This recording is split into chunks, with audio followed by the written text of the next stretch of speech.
Hi everyone, this is a video that I've been wanting to do for a little while. I just needed to collect a few more coins to see where I'm at with this.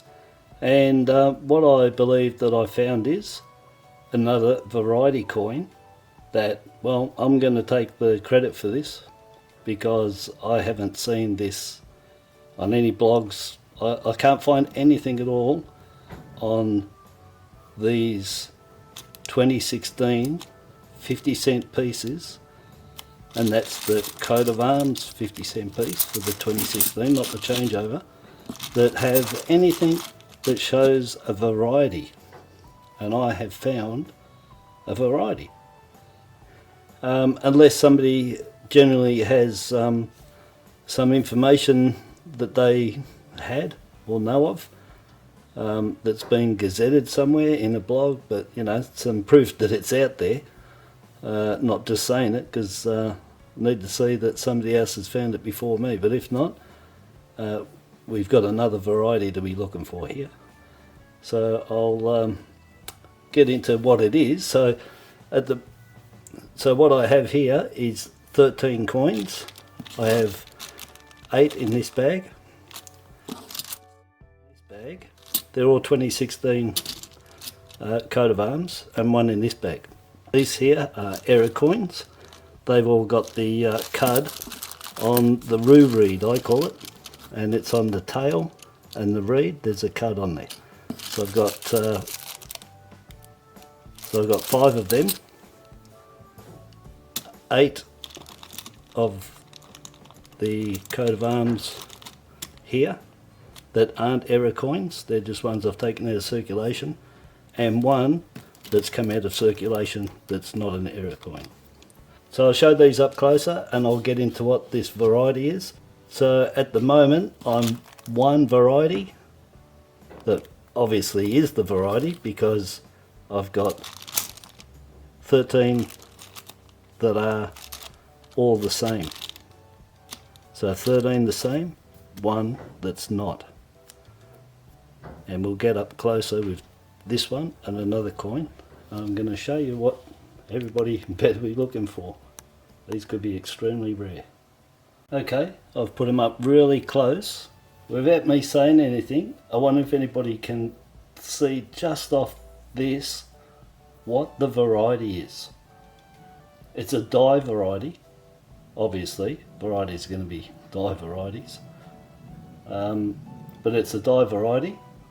It's not an error, it's a variety coin. It's deliberately done at the mint.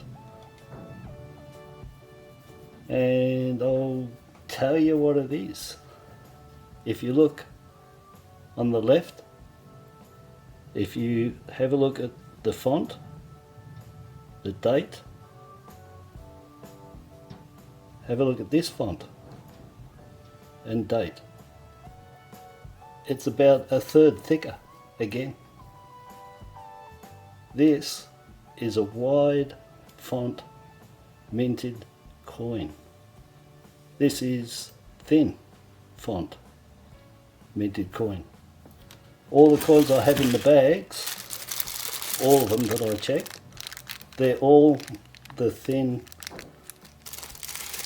date and legend. This coin here. This coin looks completely different. You can tell if I move the light.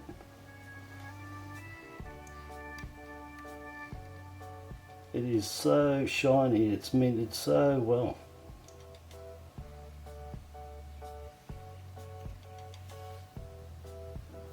So I'm going to go out on a limb and say that that variety coin here is a proof minted uncirculated coin.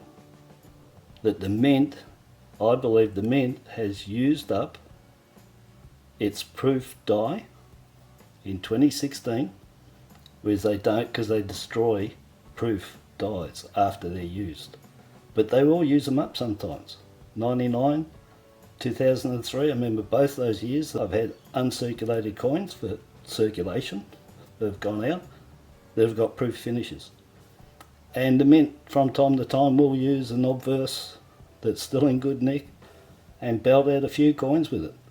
And I've had a look at pictures online and the whole lot because I don't have a proof set, and it seems to me that the proof coins are the only ones and they're all wide date, just like that.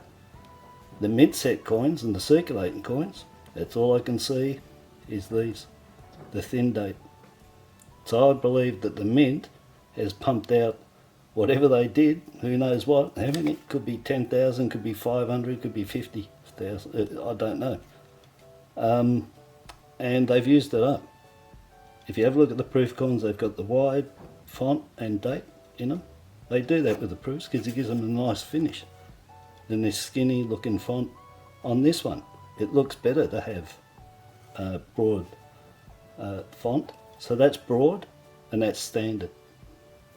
Now the other thing of note is that on the, what I'll call the standard uncirculated and mint set coins, the thin fonted coin, is that the T in Australia, the I, the 1, and then the T in Elizabeth, the 2 1s in Elizabeth, the I in Elizabeth, they have all got the absolute slightest of scallop based letters and 1. You need to look really hard at them in that way and sort of try to look under that number because it looks like it's under the bottom edge.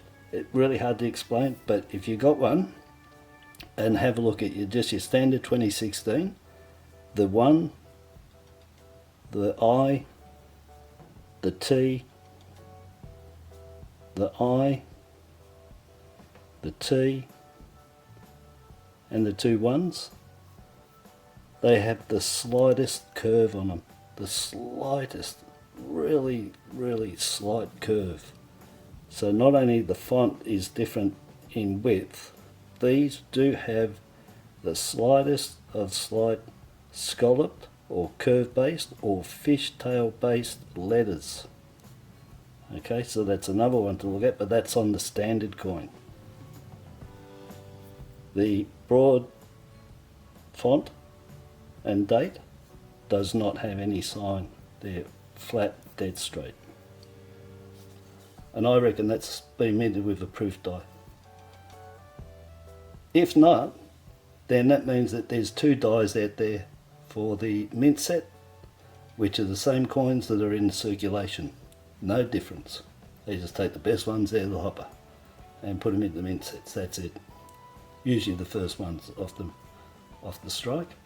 But anyway, that's what they do. So that means there's either 2 dies for the uncirculated strike coins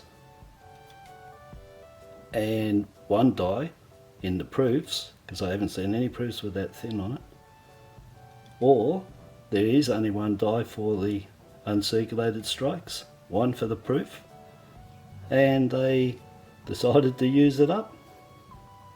But that is a completely different coin. The other thing too is the strike on this is deep, it's cut in really nice. It's far better done, and that's in the proofs too. They actually cut them a little bit more, they do the edges, they're really worked on nicely, so you get a really good strike. Unlike these are done nice, but not the effort they put into these to make sure everything stands out on it. And on this coin, it stands out. So unless someone can tell me otherwise, I reckon that's an uncirculated coin, copper nickel, hasn't had a polished planchet, that's why it's not looking like a proof, and it only had 1 strike, whereas proofs are done twice and they do it slowly. That's what I reckon it is, an uncirculated coin with a obverse proof die being used to mend it out. But if anyone knows, let me know, but otherwise that's a new variety. Everyone get out there, because I've got at the moment it's 13 to 1, 13 of these to 1 of them. and I've been checking lots of 50s.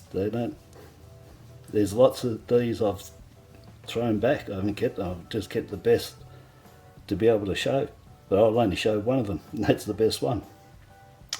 So anyhow, I'll take claim to it unless anybody else can provide some info on what I just said. Otherwise, beautiful. There's a variety for me. 2016 narrow and broad date and legend coins, with the broad date and the broad legend being the scarcer or rare. And it's so shiny, it's so nice. I definitely think that's been minted with a proof die. Look out for them. 2016 coat of arms, they are too. Not the changeover, but the coat of arms. And the back of that's beautiful too, look. Sometimes they use both dies, sometimes one, but I'm looking at that and I reckon they've used both sides. It's done with the proof dies for sure. Could have slipped in there by mistake, who knows. It wasn't highly polished. The planchets for the proofs are highly polished. The dies are highly polished. That's how you get that mirror finish. If it's not highly polished, the planchet, either one of them, you're going to get a really nice finish, but you won't get that finish. And you need 2 strikes slowly to also get that finish. And you won't get that with that. That's 1 strike and hard and fast. Look for them. The broad date, beautiful.